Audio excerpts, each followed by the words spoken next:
Homer's a loser, no matter what era he's in. Back in the last century, Smithers told everyone their shift at the corn syrup factory was over, and the crew cheered. But then he added that their work on Burns' mansion would start that night, and the cheers turned to sighs. Building this mansion had already worn out Lenny's grandpa and dad. Homer told the guys there'd be a big Thanksgiving feast that night, though. Burns invited everyone inside. Moe saw the peas, went to scoop some up, but Burns stopped him, saying they'd only get to eat if they won the contest. Lose, and no vacation. You're looking at the four-time Aberdeen Boone Yankin champion. Burns asked Smithers if he'd cheated. Willie won the contest easy. The gang cheered and headed for the table, but a ticked-off Burns pulled a rope, yanking the whole feast away. Moe, not wanting to leave the peas, jumped into the pit, grabbed a few bites, then fell to his death. Burns ordered everyone back to work. His wife scorned him for breaking his promise, warning that his soul would be tormented. Starving, Homer tried to grab some corn syrup, only to fall into the syrup barrel.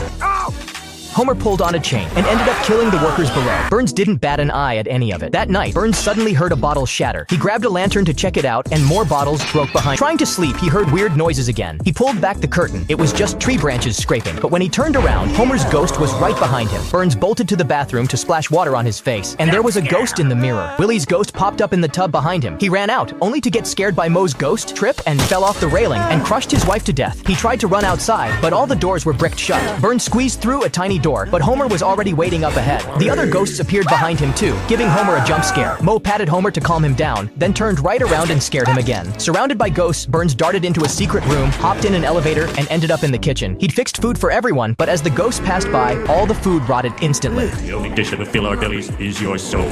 Burns ran into another room, dragging a fireplace to block the door. His wife's spirit scorned him. All that money, and he couldn't even bear to treat everyone to a decent meal. The ghosts chased him in. Scared they'd eat his soul, Burns doused himself in corn oil and jumped into the fire. Hands shot up from the flames, pulling him down to hell. The next day, Melvin found Burns's bones and decided to name the day after Thanksgiving Black Friday.